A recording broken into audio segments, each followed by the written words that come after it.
US and Israel attack major combat operation का announcement Trump ने किया है ईरान के खिलाफ मिसाइल अटैक भी चल रहा है, उसको लेकर क्या कहेंगे?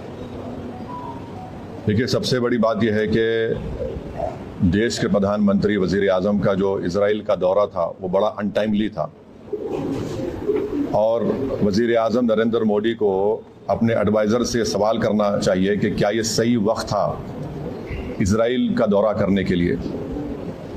अगर वजीर आजम का एयरक्राफ्ट मीडियर में होता और इस तरह का हमला होता तो फिर इसका जिम्मेदार कौन होते? और वजीर आजम को, प्रधानमंत्री को देश को बताना है कि क्या नेतन्याहू ने उनको ये बताया था कि इजराइल ईरान पर हमला करने वाला है, और अगर बताया था तो फिर वजीर आजम को चाहिए था कि वो फ़ौरन, प्रधानमंत्री को चाहिए था कि फ़ौरन अपना इजराइल का दौरा ख़त्म करके देश को वापस आते। मैं इसलिए कह रहा हूँ कि अटल बिहारी वाजपेयी 1979 में चाइना गए थे और जब वियतनाम पर हमला हुआ अटल बिहारी वाजपेयी वापस आ गए देश को।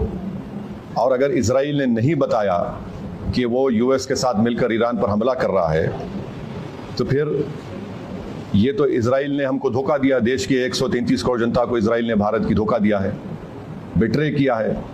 उन्होंने प्रधानमंत्री के विजिट को इस्तेमाल किया है ईरान पर अपने एक वल्गर अटैक के लिए, और उन्होंने प्रधानमंत्री के विजिट को इस्तेमाल किया है ईरान पर हमला करने के लिए, और जो जेनोसाइड उन्होंने फ़लस्तीनियों का किया है गाज़ा में उसको कवर अप करने के लिए।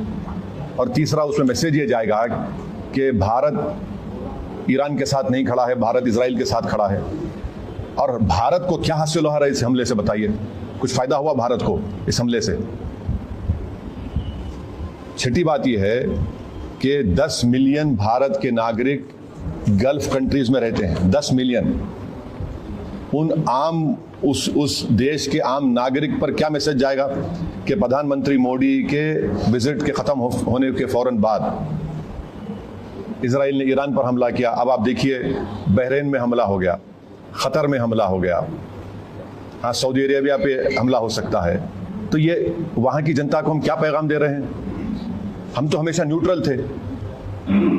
देश के प्रधानमंत्री को और बीजेपी को समझना चाहिए कि हमारी 80 साल की जो लेगेसी थी कि हम न्यूट्रल थे इस मामले में, आज उसका क्या हो गया बताइए।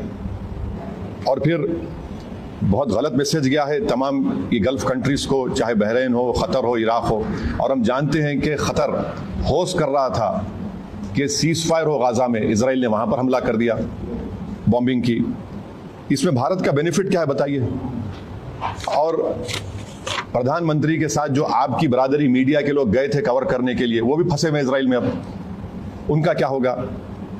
तो ये जो, और लार्जर पॉइंट ये है कि यूएस पे अब कौन भरोसा करेगा? आप बातचीत भी कर रहे हैं और हमला भी कर दे रहे आप।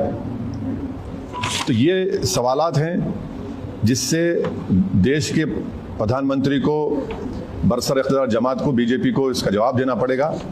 और बड़ी अफसोस की बात है कि प्रधानमंत्री इजराइल को चले गए, फिर उनको वहाँ पर एक उनकी नेसेट में, पार्लियामेंट में एक अवार्ड भी दे दिया गया, और प्रधानमंत्री के वजीर आजम की मौजूदगी में वहाँ के अपोजिशन ने वॉकआउट भी कर दिया।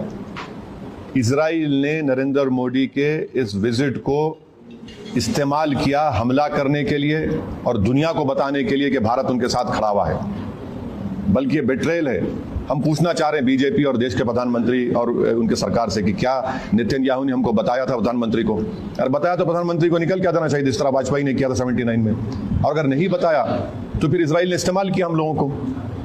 ये बड़ी तकलीफदेह बात है। तो ये मुझे अब तक इसी पर यही कहना है। हम उम्मीद करते हैं कि जो 50,000 अभी भी भारत के नागरिक ईरान में है और 10,000 इजराइल में है, उनको वापस लाया जाए। सिर्फ एडवाइजर इशू कर दिया आप बताइए, प्रधानमंत्री गए हैं वहाँ, 10,000 अभी भारत के नागरिक इजराइल में है, 50,000 अभी ईरान में है, 10 मिलियन पूरे जीसीसी कंट्रीज में है। किसको नुकसान होगा बताइए इससे? ये हमारे 10 मिलियन